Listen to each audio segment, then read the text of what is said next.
To get to the truth of the matter about the latest news that the Trump administration is going to dismantle USAID, we have with us my wonderful colleague, Noam Unger, who is the director of our Sustainable Development and Resilience Initiative here at CSIS. I also want to point out that Noam has served 3 presidents at AID, including President Trump during his first term in office in 2016. So you've served 3 presidents, 2 Democrat, 1 Republican at AID. And Noam, we're watching all this happen. And you also published a piece about this, but can you give us an overview of the situation and tell us what's going on here? Yeah, absolutely, Andrew.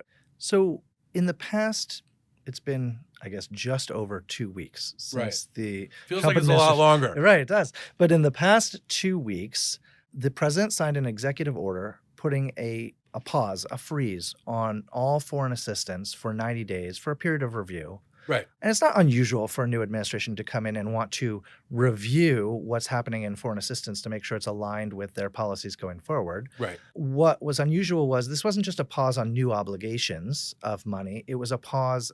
What happened 4 days after the start of the administration was a stop work order, which actually froze all existing assistance. And there was mention of a waiver process, but there was a lot of confusion for how that would be executed and who to even turn to for the waivers. This was all, and it still is, really early days of this administration. That started a chain reaction of chaos in many ways. I mean, I've never seen the acronym USAID in the news as much as we've seen it in the last week. There's an irony to that in that so many people who have worked, toiled in this space of development and humanitarian assistance for decades have wanted their issues to be more in the news. And now I think they're like, well, I don't really like that it's in the news now. So, but there's more that's happened as well. It's not just on the money side, because the money freezes up the foreign assistance, and we can talk about that. But what also happened is there was, in one fell swoop, the career leadership at the agency was all put on administrative leave. So more than 50 leaders in Washington who lead, heads of different bureaus, whether they're functional bureaus focused on, health, or regional bureaus focused on a specific part of the world, or people helping the head of the agency interact with the rest of the Trump administration, they were all put on administrative leave. And then others were also put on administrative leave from HR and from security as the administration felt frustrated by USAID and its attempts to sort of come in and, in many ways, overturn the apple cart. And give me a sense of the agency itself. This is one of those agencies where career people really, really matter, isn't it?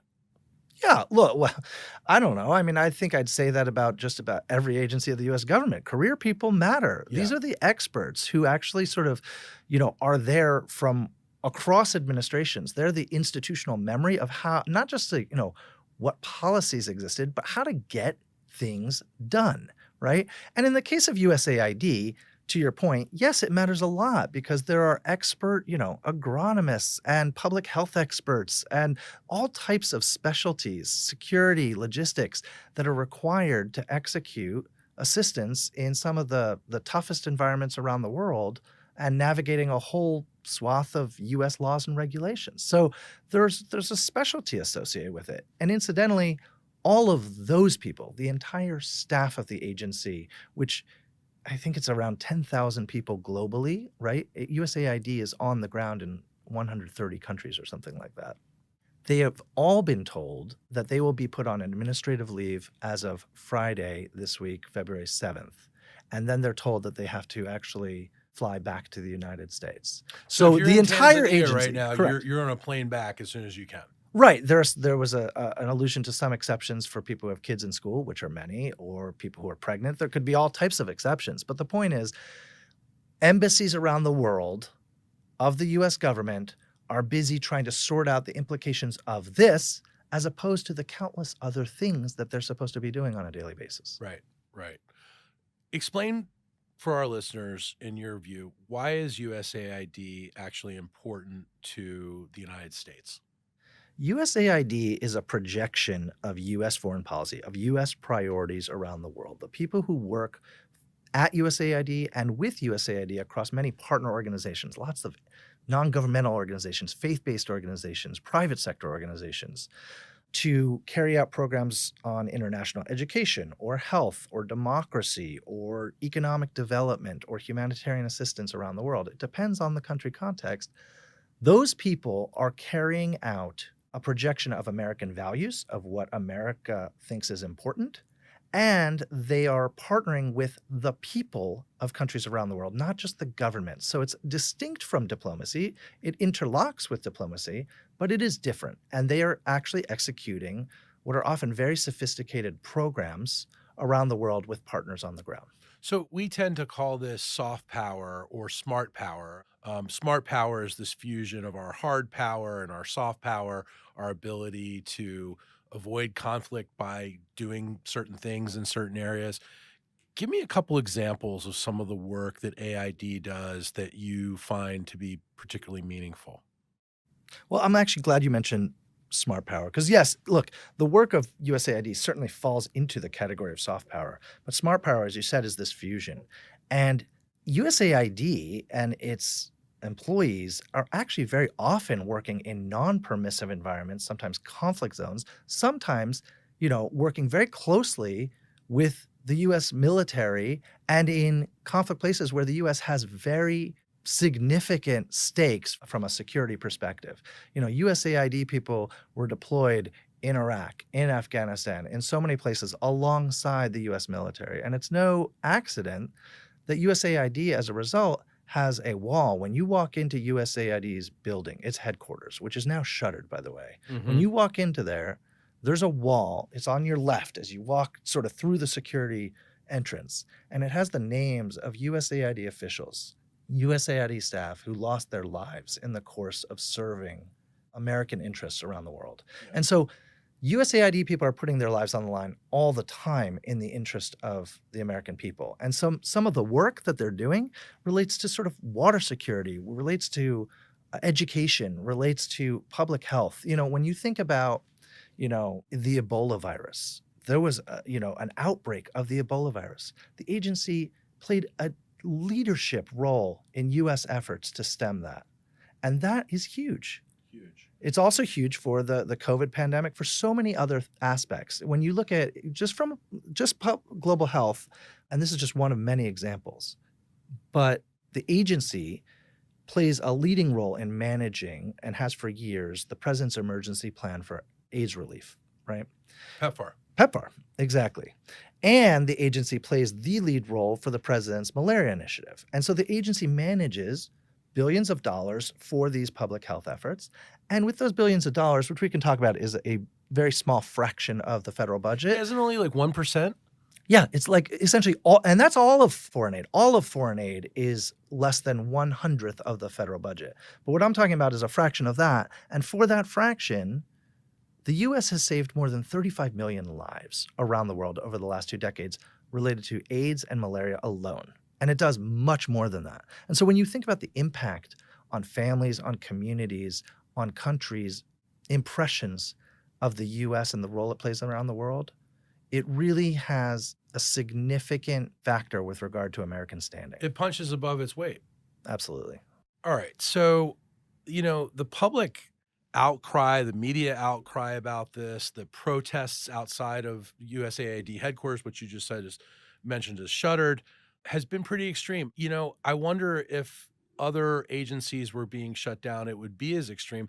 This feels very personal to a lot of people for some of the reasons that you just said and more. I think it'll feel personal for lots of agencies.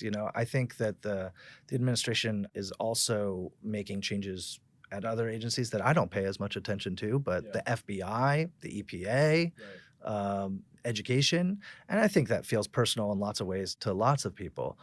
I think, one thing that I want to focus on, though, Andrew, is that it's not that foreign assistance isn't due for reforms. It's not that you can't make it better. It's actually continually been made better. And I've seen that from the inside. And under continual evaluation. Yeah, it's under continual evaluation. A lot of scrutiny from Congress at all times on U.S. foreign assistance. But it's also continually reinventing itself, making itself better, being more transparent, being more focused, shifting in priorities. But essentially, yanking the rug out from underneath this effort, or shuttering the agency, or strangling it to death, or killing it, as some in the administration are talking about. It's not an efficient or effective way to go about protecting the American people or engaging around the world. So one of the things about this, Noam, is that AID has been a bipartisan value. We look back, PEPFAR, of course, came under the George W. Bush administration. You yourself have served in Democrat and Republican administrations. Some of your former colleagues at USAID have certainly done the same thing. There's been a lot of bipartisan support on Capitol Hill and traditionally for this agency. Why do you think that this is becoming a polarized issue now? I don't know. I mean, I think that for a long time there have been tensions. I think that the media environment that we live in is sort of the cause of a lot of polarization, a lot of misinformation about this stuff. I mean, I think there's a way to think about America first that actually thinks about the U.S. role in the world and how, we're an invaluable player in the world and a global leader. Or there's a way to think about American first that is very isolationist. And I think that isolationist tendency, just withdrawing from the world as if we could, is a big part of the misinformation or the lack of understanding around foreign assistance. And there's also just a lack of understanding because this is work the U.S. government does outside of the U.S. So U.S. citizens are by and large not seeing it on a daily basis, right? That's another part of it. Even though sort of the contractors, the NGOs that help to execute the mission of USAID work in all states of the United States and work on behalf of the American people, it's less visible. I think that's part of it too. So, Noam, what would the future of U.S. foreign assistance look like without USAID? I think the U.S. needs foreign assistance and will continue to need foreign assistance. And if USAID is destroyed, something akin to it will have to be reinvented. That is a very costly endeavor. I mean, the president clearly believes in some foreign assistance. Last night and this week, he talked about, giving another $1 billion to Israel. That's foreign assistance. Yeah, there's lots of things that come under foreign assistance: foreign military financing, training of other militaries, peacekeeping operations. Lots of things fall into foreign assistance. The work that the U.S. is doing to support the Ukrainian military is foreign assistance, but there's a lot of other work that is about development, about humanitarian assistance, about health, and that's the work of USAID. And that is also going to have to continue in many ways. It has to continue for a number of reasons, right? I mean, if you think about engagements like what the U.S. is engaged in Ukraine, the rebuilding of Ukraine that has to happen simultaneously with, hopefully emerging from a war is about economic development. And we need experts working on that, thinking about that, and thinking about how, if it happens in a certain way, it'll benefit the United States. And if it happens in another way, it won't. But it's also about preventing, the next pandemic, right? The surveillance systems that are in place, the health systems that exist in countries around the world, we need those to be strong. Like, we're deluding ourselves if we think that infectious diseases understand political borders. Right. And, one of the things I wonder is everybody in town, whether you're a Republican or Democrat, you're talking a lot these days about our competition with China. Yeah. Without USAID, is that taking a tool away from our arsenal to compete with China? Is that taking a tool away from our arsenal to lead in other ways in the world? The U.S. has rivals around the world. The competition with those rivals is actually largely happening in developing countries around the world. We are in an active, intense geopolitical competition in which we're vying for partnerships around the world. And yes, if USAID, withers, goes away, then we are ceding that ground to our adversaries who are happy to actually engage more in those countries and say, see, the U.S. was never that reliable a partner anyway. So an example of this is China goes into Latin America in our hemisphere, or they're in Africa, and they're doing development projects, kind of stuff that USAID does to help these populations in these places. Naturally, those governments, people of those countries, if we're not there doing that kind of work, but China is, they're going to look more favorably to China. And when it comes time to share their natural resources, for instance, something we're in deep competition for, we may lose out. For sure. And you also mentioned that they do it the same way as us in these countries. It's not really true. They come in and they have often done it in a very sort of extractive way that actually more transactional, but also puts these countries in debt in certain ways that doesn't actually help their economic development. And we've been, in many contexts, the alternative. We're sort of sometimes a clumsy, slow partner because of the oversight and the monitoring, and we want to get things right. And we're a democracy. We have a lot of voices that have to shape these programs.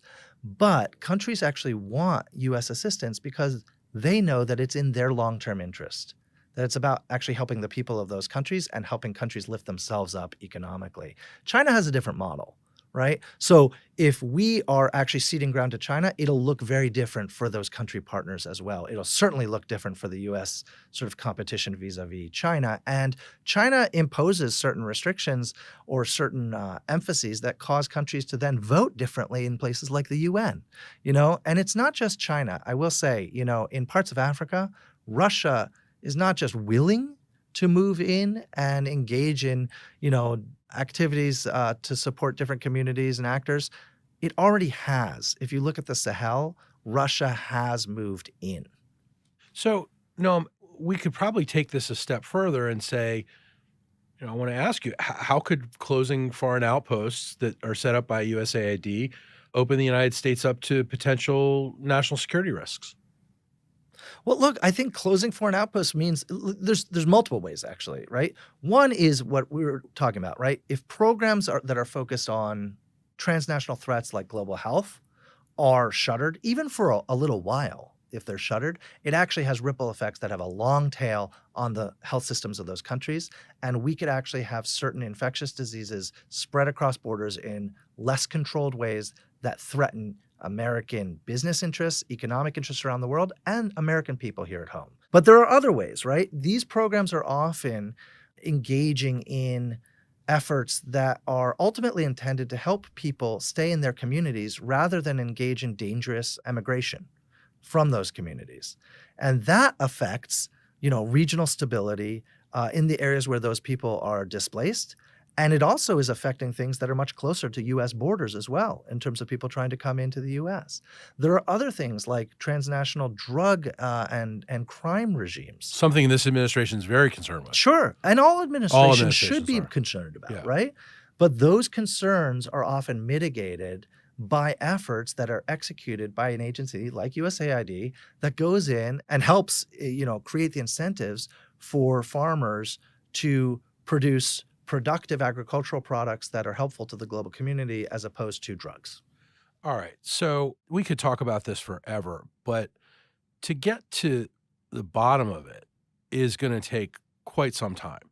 What message in the short term, though, does it send to foreign states, both our allies and our adversaries, that this is how the new way of doing business in the United States? Well, look, we're in a moment where there's this state of confusion. There are a lot of different pronouncements. There are different things happening every day, sometimes every hour. But even in that sort of swirl of things, you had Putin's advisor, who was the former president, Medvedev, publicly talking about how this would help Russia and hurt the U.S., right? I mean, this is not a secret. Our American rivals are basically laughing at this sort of, self-destruction of one of the greatest tools in the toolkit of U.S. foreign policy. And again, as you point out, one that in the larger scheme of things doesn't cost us very much. No, look, in the grand scheme of things, it doesn't. It's 1/100th of the federal budget. We get a lot more value and we protect ourselves much more by spending this assistance around the world. Are there ways that it could be spent better or ways that you could sort of focus it from one country to another? Yes. Do you have to turn it off and recall all the staff in order to make those changes? No. It's hard to know whether this is going to be temporary or permanent, or it's going to take some other form. What are you hearing about that? Is some of this just simply going to be folded into the State Department and we'll still be able to do the same things? It just won't be called USAID? And it might even be called USAID. The State Department recently shut down the USAID website and created a part of the State Department website called USAID. The intent seems to be clear. Secretary of State Marco Rubio did finally send some official notice to Congress saying that there would be a review, and has seemed to intimate that these things will be moving much more closely under the Secretary of State, who incidentally has always had the authority, and the head of USAID has always reported to the Secretary of State. And I believe this particular Secretary of State, like many others, has been supportive of the U.S. foreign assistance programs and of USAID in general. Absolutely. When he was Senator Rubio, the Secretary of State made some excellent statements on the value of foreign assistance. I think now that things are in turmoil, there are real questions, to your point, about how temporary or long-term these changes are. It's clearly moving under the State Department in a pretty drastic way. Members of Congress will have a lot of thoughts, already do, on that, because they appropriate the dollars for this and any agency of the U.S. government. And they also have the prerogative to be involved in decisions about whether agencies are wholesale shut down or stood up, for that matter. Noam, as you pointed out, this is all under review right now. What are some of the things that you feel could actually be effectively reformed? Well, look, there have been, every administration tries to reform foreign aid in some respect with regard to its priorities. And there have been really good examples over past administrations. As we've talked about, I served in the State Department and USAID during Bush 43. I served at USAID during the Obama administration, and I served at USAID during the first 18 months of the last Trump administration. And each one of those administrations engaged in reforms. The Bush administration stood up the President's Emergency Plan for AIDS relief. Yeah. A huge effort that really not just changed the lives of many people around the world, especially across Africa, but also changed the way that foreign assistance is conducted, really upped the game for foreign assistance. Yeah, and I should point out that some of the ideas around that came out of a task force that CSIS put together, bipartisan task force, with John Kerry and Bill Frist, who were then senators leading it. And the bipartisanship is really important. And that effort, was directed out of the State Department, has been, and was often managed and executed out of USAID. It's been actually a very productive partnership. And so that's important to look at, especially at this time when there are questions around the connections between USAID and the rest of the State Department.